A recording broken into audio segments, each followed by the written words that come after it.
If there's one map that's grown on me the most since I've started making videos, it would probably have to be Call of the Dead. And Origins 2, I guess. And Ground Kirby 2.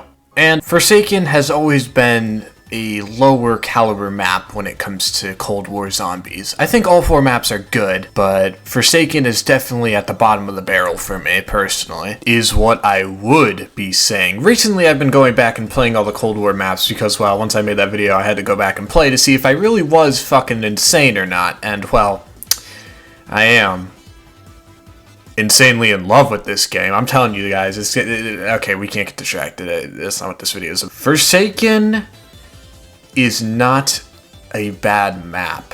It's not a good map.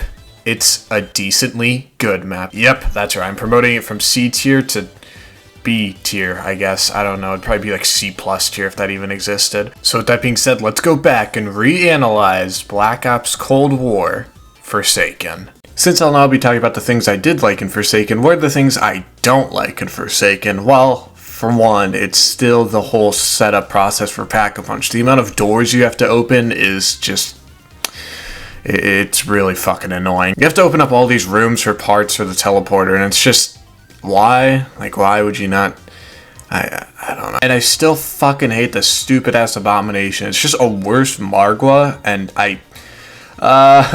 you have to wait for it to like open its mouth, and it shoots lasers out of it, and it like charges at you and it stuns you for a little bit. So what did I like about Forsaken? Well, honestly, pretty much everything else. I'll start with some of the more obvious things, with the main one being, of course, the Wonder Weapon. Now, I've talked about how the Wonder Weapon can be a little finicky because it falls off earlier than other ones, but honestly, because of the fact that it swings twice whenever you click, it's kind of negated, kind of-ish, not really. Obviously, the axe mode, the Savager, is better than the gun one, the Storm, by like 100 times over, but it's still cool that it at least transforms like that. Another thing that I love is that this is, of course, the map that finally brought back PhD Slider. Yes, that's right, PhD Slider. I know people like Flopper, but Slider's like a billion times better, you guys, come on. Of course, in BO4, it was good.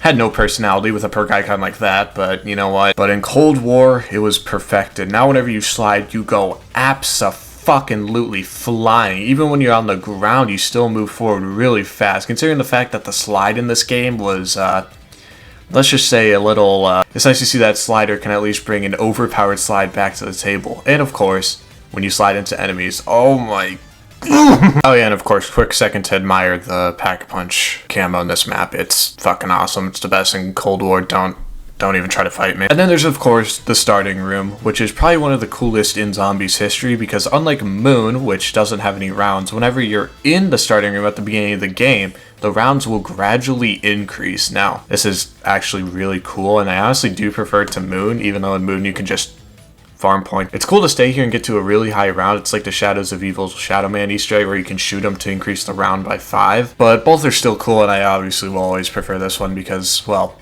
it's engaging to say the least. And then there's, of course, the 3 arcade machines that you can find in the, well, arcade. You can play 3 different mini games, that being therelaxingend, where you fill up the stupid dragons from the map. Hate those fucking things. So yeah, that's fun. Of course, it only takes like a minute, but at least you actually get good rewards from it. You can play World at War, nach, untoten, which you basically need to get headshots in order to do literally anything.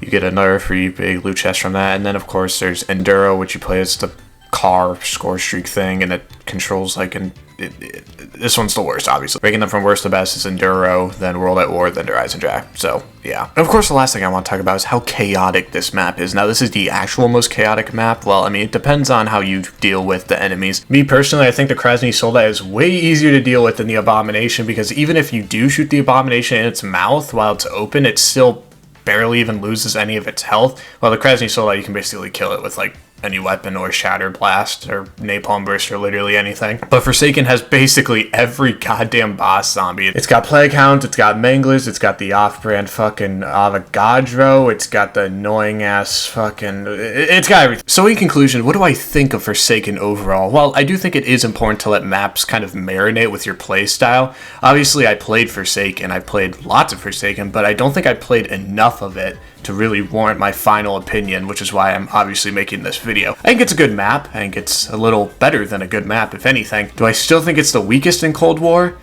I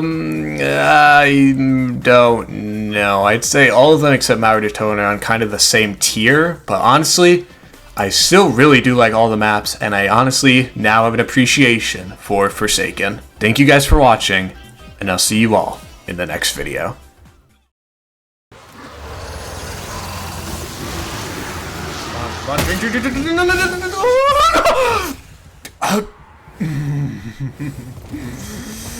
Oh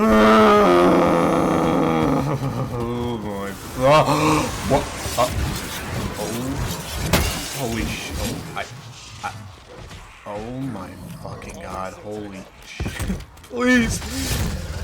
Oh my god. I'm genuinely. I don't even know what to do. I literally don't even know what to do. I don't even. Oh my god. Please. Please die! What? Why is he not dying? Why is he?